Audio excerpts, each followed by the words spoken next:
Now, he's been embedded in Nigerian politics for decades. Former special advisor to President Jonathan on inter-party affairs, a distinguished senator, former vice presidential running mate to Atiku Abubakar, a high chief with some 25 other chieftaincy titles, a recipient of the National Award of Commander of the Order of the Niger, current Pro-Chancellor and Chairman of the Governing Council of the American University of Nigeria.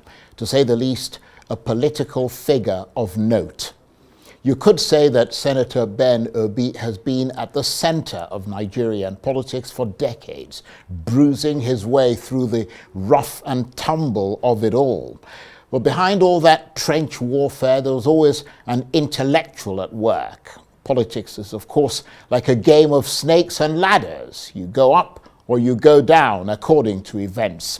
And in the early 2000s, the particular event was a snake, and he crashed to the bottom of the grid as a result of his political battles with the then President Olusegun Obasanjo. But then he bounced back as a senator in the 5th Senate and led the move in the National Assembly to expose and scuttle President Obasanjo's plan for a third-term bid. So, on the one hand, career advances, and on the other, push-down factors.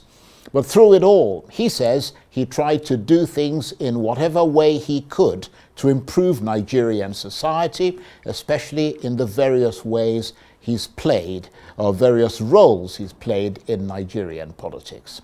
So after all that experience, what can he tell us about how to move this country upwards towards the light?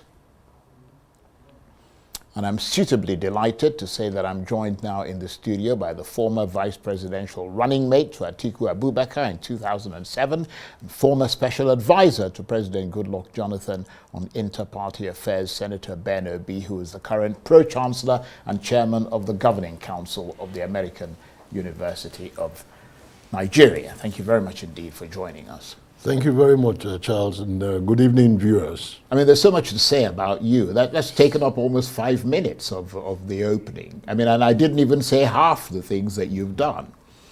How does that make you feel? I mean, do you sort of look back and think, my goodness, you know, the places I've been and the things I've done? A lot of people dream about doing things like that. Well, thank you very much again, Charles. You know, I haven't been in the political waters of this country for about 46 years, and you're still carrying your shoulders high.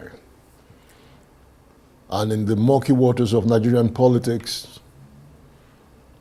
you still have a clean slate to parade. You give God the glory. Absolutely. Give thanks to God for shielding you. But more importantly is that the dreams which I met the founding fathers with is yet to be accomplished. So we are still far from what our expectations were.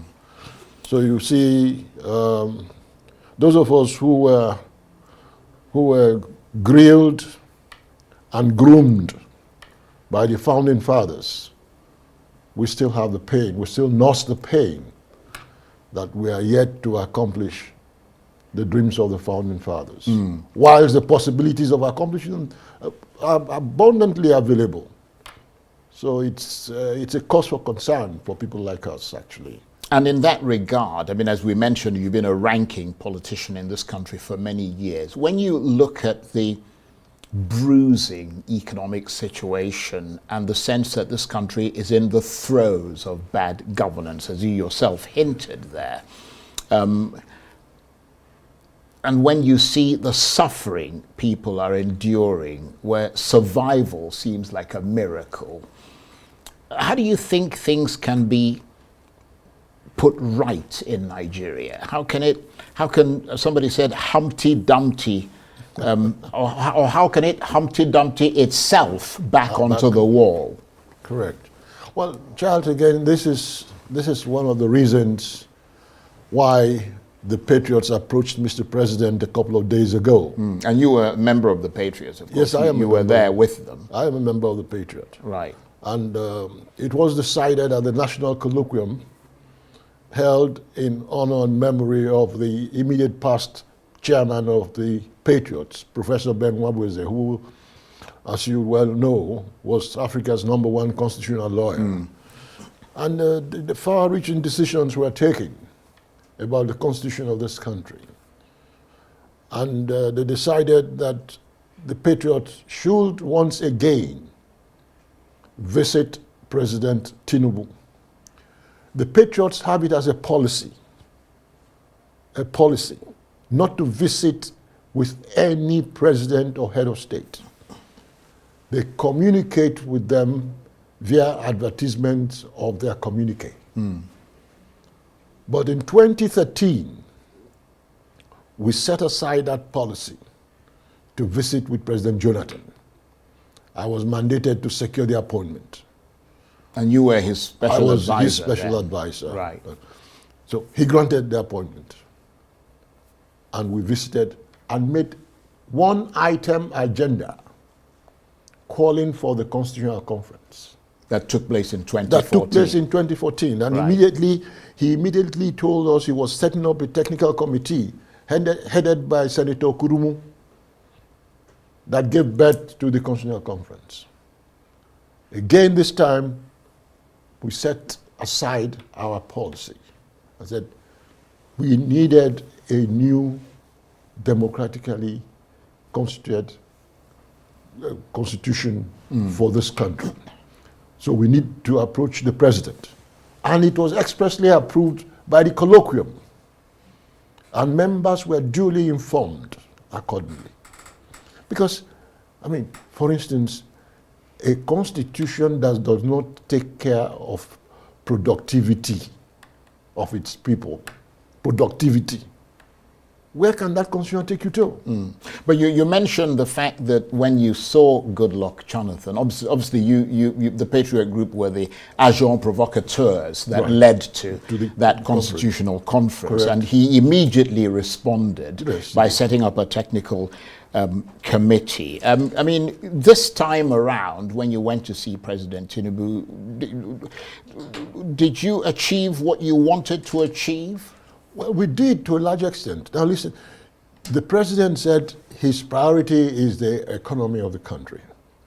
And as soon as that is done, he will put into consideration our demand. Yeah, but that's a fairly elastic thing. I mean, the economy, at what point would he fix say that he's fixed the economy? He said because of the people that had come to see him, led by Chief Emeka Anyaoku. Right. And you know Chief Emeka Anyaoku is a very thorough fellow, you know, a very good technocrat. Everything was put in place like that. And then the president reacted by saying that it's just that now he is facing the economy of the country, but he will immediately set into motion to consider our request. And judging by the faces that he had seen, who had worked with him tirelessly over the years, that it makes it even much more easier for him to consider. Right, but he was not in any doubt, was he, that for things to be put right in this country, you need that new constitution? We reminded him of his activities over the years with regards to requesting for a new constitution. We reminded him that he has been in the trenches for this struggle over the years. So it's not a new thing that is being put before him. And in trying to make a difference, I mean, just beyond the constitution, I mean, there's so many things that are wrong in this country.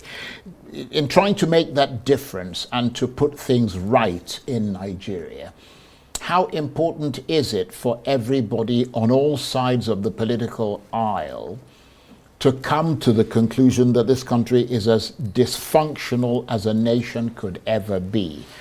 Or is, in your assessment, what is dysfunctional the big problems that come along and hit the country, and how subsequently the government of the day reacts to those problems? Well, again, it's like taking 10 steps forward and then some people pulling you back 5 steps or thereabout.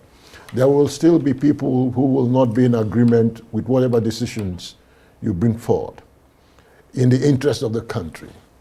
That is to be taken for granted, that they will always be there. But what is important is that, do you have people who are consistently saying that things has to change in the best interest of the country? Do you have people who are determined to champion the cause that things have to change? Now, we have come as patriots to say to Mr. President, we need a new constitution. And we are saying so as a result of a colloquium, a decision of a colloquium, a national colloquium that took place with eminent and prominent Nigerians in attendance. Okay? And that was the conclusion, and that was the communique that came out of that colloquium. Right. But our duty, therefore, is to present to Mr. President the demands of Nigerians. Sure. And we're not losing sight of the fact that other people may come and say, oh no, this is not what we need now. No. But that's their case versus our own case. Right. But I'm going beyond what you did as patriots to tap into your experience as a politician in this country over a very long period of time. I mean, you mentioned the fact that whatever you do, some people will say that you're not doing it right. Yes. I mean, for political reasons and for a lot of other reasons. But there will also be cases where things are simply manifestly clear that the person who is in charge doesn't know what the blue blistering barnacles he's doing. Should we always keep in mind that political figures never come as machines that are honed to perfection and that everyone has strengths and weaknesses? Well, that's true. We all have our strengths and our weaknesses, okay?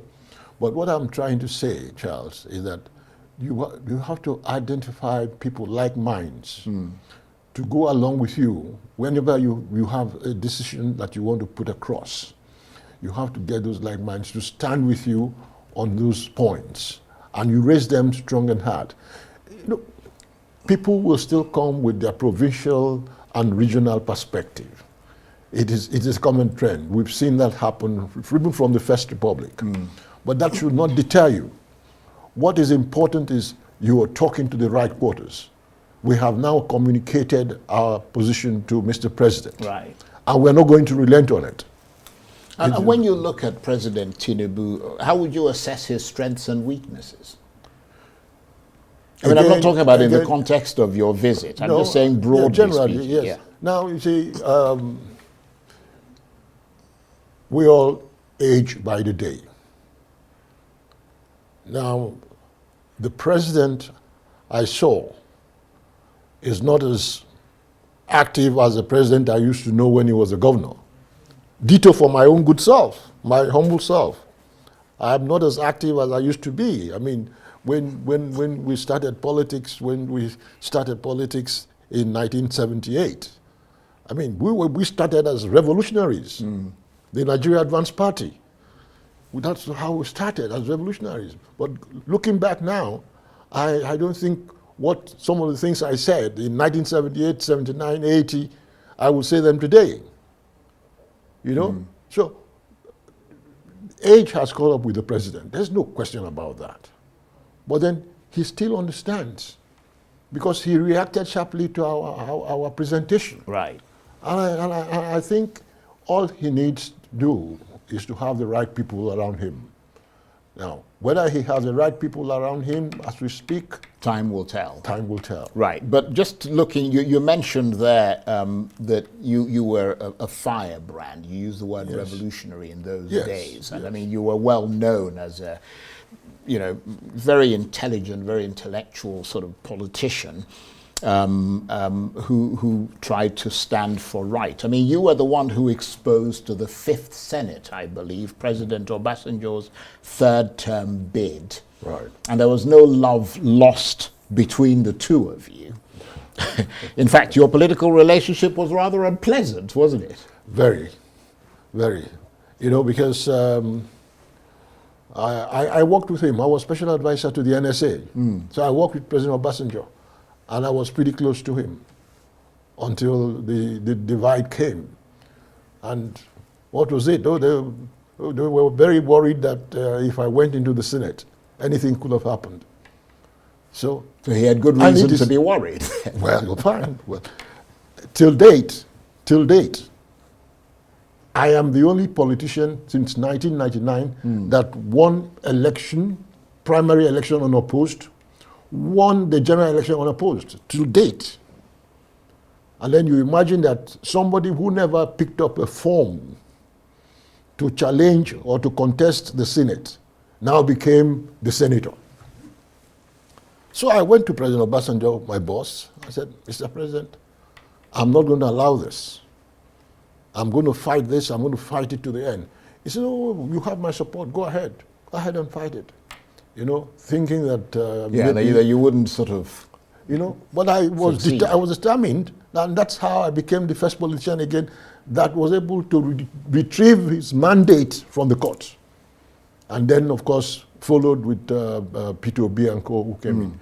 9 of us came into the National Assembly at the same time, under my leadership, 9, who were denied of their seats. You know, so you don't allow such things happen to you and you just say, okay, well, the president has said. What president has said? Said what? Very interesting. And you mentioned Peter Obi there. You share the same surname with him, but you're not related to him. No, we're not related, but we're very, very good friends and brothers. Right. Okay. Yeah. I just wanted to clarify that point. Yeah. Now let's move on to, because I mean, you are, let's face it, even though you are part of the Patriots and you speak on behalf of Nigeria and you went to see the president in that regard, you are an opposition politician. You're a member of the PDP. Yes. And you've been picked as part of a reconciliation team in the PDP to mend cracks in the party's political fold and to reconcile feuding members. What sort of feuds are we talking about here? Well, there are so many issues that has enveloped the PDP. Anti-party activities of members and undue interferences by leadership and all of that. I'm happy that the chairman of the committee is a retired general, you know, who has been tested over time. And a good number of members of the committee are also people who are equally highly respected. So I think it will be a good committee, and we will be able to look at people in their faces and to say to them, you know something, you did this wrong. Well, talking about that, I mean, you've certainly got your work cut out for you, because, I mean, there are party members like Nyesom Wike, who some would say need to be disciplined for anti-party activities. There are contentions with the National Executive Committee of your party. There is a battle to decide who emerges as the PDP's national chairman. There are internal party wranglings in Benue and Kogi states. There have been major defections in Imo and Abia states. I mean, it looks like you're getting ready to wade into more conflict, doesn't it? We have to. You cannot run away from these facts. We have to succeed. For the committee to succeed, we have to confront these facts. We have to be very, very, very serious. We have to be courageous enough to tell ourselves the truth. People have to be told that, look, this was wrong. You did not do this right. People have to be told that much. In as much as we want to reconcile, people have to be told where they went wrong. And you have to tell them this is wrong because you did this and this and that. But however, we're trying to reconcile. Are you prepared moving forward with the party? Because it's going to be a new party. If an opposition party is not disciplined, if an opposition party does not have the right leadership, and the leadership itself is not disciplined, you are not an opposition party. You are not working towards retrieving power. That will never happen. But are you going to discipline people? Or are you simply going to say to them, are you prepared to come along and sort of be a jolly good lad now? For the depth of what the PDP has gone through, I do not see how certain people will not be disciplined. Well, but I cannot say the details. No, now, I understand that, but I mean, you are someone who has built your reputation to a large extent on fidelity to the rule of law. Right. I mean, you talked about Obasanjo, for example, Yes. who is the president, very powerful, but you held him to account. Yes, I did. Would you hold people like Nyesom Wike to account? Because, I mean, if you look at your constitution, the things that he's done Charles, are sackable offenses. Charles, my position is that nobody's above the law. Right. We have to treat everybody accordingly. We have to treat them, and justice has to prevail. You bring out any particular matter, you bring out, you address it. What are the offenses? What are the instances? Then you will be able to say, oh, no, this is unacceptable. There are other ways of disciplining people. You want to say, all right, in the interest of the party. Let's sweep it under the rug. No, not sweeping under the rug. Are you willing to apologize? Are you willing to repent? And then you have other people who say, no, he has to be, he has to pay some price here for his indiscipline. It's not a one-man committee, you know. Yeah, of course, yeah. So you will have people who will come with very strong views. But you do know that the Nigerian people are watching you. And I mean, if you want to be a party to be reckoned with going forward, with elections 3 years away, Right. keeping in mind that the PDP bestrode the politics of this country for 16 years, and that you'd have to earn your way back into that position. I mean, you're going to have to do something pretty decisive. That's what I'm saying. Yeah. That's what I'm saying. You know, there must be some degree of sanctions. There must be some degree of sanctions so that people do not repeat the same blunders. And that's the only way you will be, Nigerians will see you as serious and running to retrieve power in 2027. You just don't fold your arms and say, sweep everything under the carpet. No, I'm not going to be in a committee, for sure, that will just come and say, sweep everything under the carpet. Under what carpet? Under whose signatures? I will not be party to that.